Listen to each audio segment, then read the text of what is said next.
Salut les amis et bienvenue dans une nouvelle vidéo. Le mois de juin est fini et du coup mon petit défi de faire 5 vidéos par semaine c'est fini avec. Ce qui est pas forcément plus mal parce que honnêtement j'ai quand même bien galéré. J'ai adoré en même temps parce que ça m'a permis de vraiment comprendre ce que j'aimais, comprendre là où je voulais un peu plus aller et juste de créer en fait quelque chose chaque jour. C'est hyper enrichissant. On a vraiment l'impression de au moins avoir fait quelque chose de sa journée et je trouve ça trop top. Mais c'est pas tenable sur le long terme, surtout quand j'ai d'autres choses à gérer à côté. Donc je vais revenir à 1 à 2 vidéos par semaine en tout cas pour le moment. Et on verra après si j'augmente, je réduis, je verrai un peu en fonction de ce que l'avenir me réserve, ce qui est encore un petit peu flou. Aujourd'hui on va parler de comment trouver sa mission de vie. Parce que oui, moi je crois qu'on est tous là pour une raison et qu'on a tous été mis sur cette planète avec un but assez précis. Certains le découvrent, certains le découvrent pas, certains mettent une soirée en y réfléchissant et d'autres mettent toute une vie. C'est pas vraiment ça l'important, mais je pense que juste d'être à la recherche de cette chose-là pour un peu mieux se comprendre et comprendre ce qu'on fait là, et ben pour moi c'est essentiel. Mais je pense qu'il faut différencier la mission de vie de la carrière. Parce que pour moi, la mission de vie, c'est ce qu'on va suivre au fur et à mesure des années, c'est notre ligne directrice, c'est notre pourquoi on fait ça et c'est ce qui va du coup nous guider en fait dans tous nos choix importants de la vie. Et pour réaliser une mission de vie, on peut avoir plein de carrières différentes.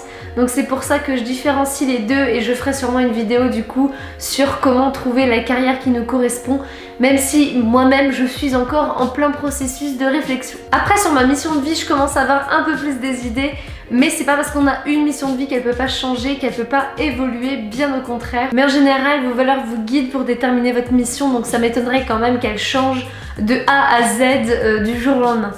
Alors, pour déterminer votre mission de vie, il va y avoir 4 grandes étapes avec plein de questions, parce qu'on aime bien les questions, c'est ce qui fait réfléchir. Et on va commencer tout de suite avec la première étape qui va être de déterminer vos passions. Et pour trouver vos passions, les plus grandes questions à se poser, c'est qu'est-ce qui vous rend le plus heureux ? Qu'est-ce que vous pouvez passer des heures à faire sans vous rendre compte que le temps a filé? Quand est-ce que vous vous sentez le plus vivant, que vous sentez que vous brillez et que vous sentez que vous êtes juste dans votre élément? Et si vous en avez aucune idée aujourd'hui, peut-être réfléchissez quand vous étiez un enfant, quel jeu vous adoriez faire, quel était votre passe-temps favori où vos parents pouvaient vous laisser et qui savaient que pendant des heures vous alliez être occupé. Toutes ces questions-là, ça va vous aider à déterminer vos passions. Maintenant, la deuxième étape, c'est de déterminer vos forces, vos qualités et ce qui fait que vous êtes unique et que vous avez des capacités différentes de votre voisin et du reste de votre famille et juste du reste du monde. Les questions que vous pouvez vous poser pour ça, c'est qu'est-ce qui vous semble hyper facile à vous et qui ne l'est pas du tout pour vos amis, votre entourage et tout ça par exemple. Et ça peut vraiment être tout et n'importe quoi, ça peut être que votre bureau est toujours super bien rangé, ça peut être savoir couper des légumes parfaitement, magnifiquement et super rapidement, ça peut être juste sociable, le fait que la personne arrive très facilement à aller vers les autres. Enfin ça peut aller dans tous les niveaux et de tout type, donc ne vous restreignez pas à ce niveau-là. Vous pouvez aussi évidemment demander directement à vos proches, à votre famille, à vos amis, ce qu'ils pensent, quelles sont vos qualités, quelles sont vos forces. Moi c'est ce que j'ai fait l'année dernière et au final c'était hyper intéressant de voir ce que les autres autour de moi pensaient.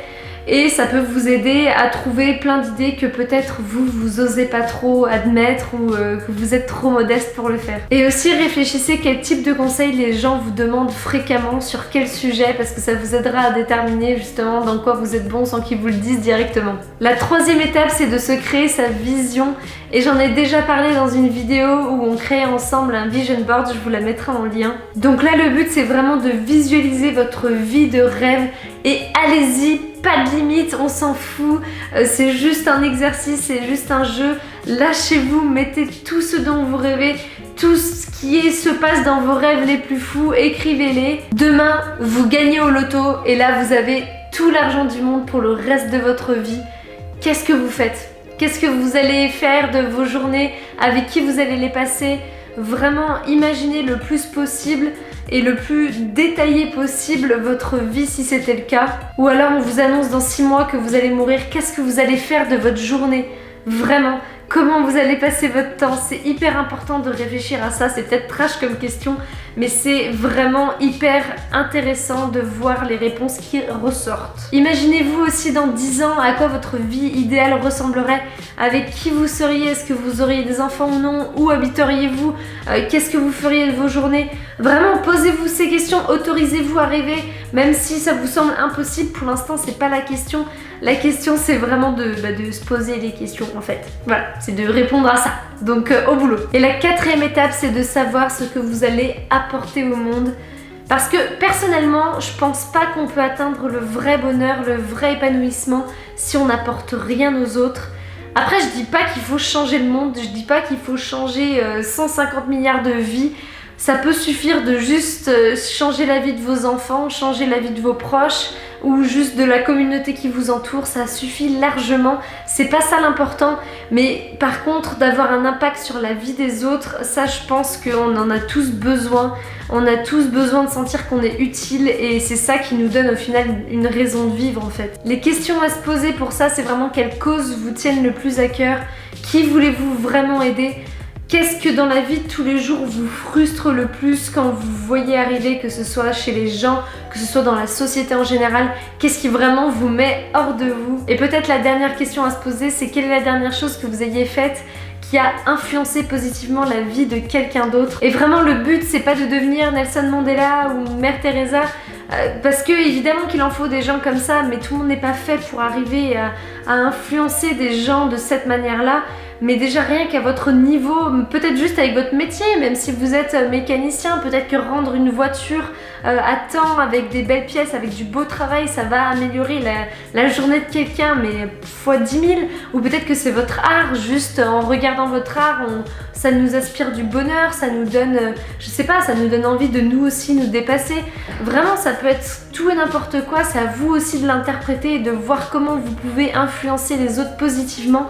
Mais c'est important de se poser la question. Du coup, si je résume, vous avez en premier votre passion, en deuxième vos forces, vos capacités, vos qualités, en troisième votre vision et en quatrième l'impact que vous voulez avoir sur le monde. Maintenant, le but c'est de réussir à trouver qu'est-ce qui revient dans tout ça, qu'est-ce qui est un peu le noyau du coup conducteur de ces 4 éléments-là. Et ça va peut-être pas prendre une seule soirée pour le déterminer, ça va peut-être prendre beaucoup d'essais, ça va peut-être prendre énormément de temps, mais tant que vous cherchez à le trouver, vous allez le trouver, ça j'en suis convaincue. Et une fois que vous l'avez trouvé, vous pourrez écrire votre mission de vie, parce que votre mission de vie c'est de suivre vos passions en utilisant vos forces et vos qualités pour réaliser votre vision et avoir un impact. Je vais récapituler toutes les étapes et les questions dans un article de blog que je vous mettrai en barre d'infos. Donc comme ça vous pourrez prendre le temps tranquillement de réfléchir à tout ça quand vous en aurez envie. En tout cas de répondre à toutes ces questions, personnellement ça m'aide vraiment à trouver du sens à ma vie et à avoir une meilleure idée d'où j'ai envie d'aller au fur et à mesure. Et la prochaine étape, ça sera du coup de déterminer la première carrière, en tout cas on verra s'il y en a plusieurs ou pas. Et je suis du coup en train de faire aussi des exercices pour ça, donc je vous réserve ça pour une prochaine vidéo si ça vous intéresse. En tout cas n'oubliez pas que c'est pas seulement en réfléchissant qu'on trouve sa voie, mais c'est surtout en agissant, parce que si vous avez des doutes sur des choses, si elles vous plaisent ou non, tant que vous les aurez pas testées, que vous aurez pas vu par vous-même, vous aurez toujours ces doutes là. Donc foncez, essayez tout ce qui vous fait envie d'essayer, parce que c'est comme ça au final que vous allez obtenir énormément de réponses. En tout cas j'espère que cette vidéo vous aura été utile et qu'elle vous aura plu, et si c'est le cas n'hésitez pas à vous abonner à ma chaîne et à me laisser un petit pouce en l'air. Je vous souhaite à tous une très belle journée et je vous dis à bientôt dans une prochaine vidéo. Ciao!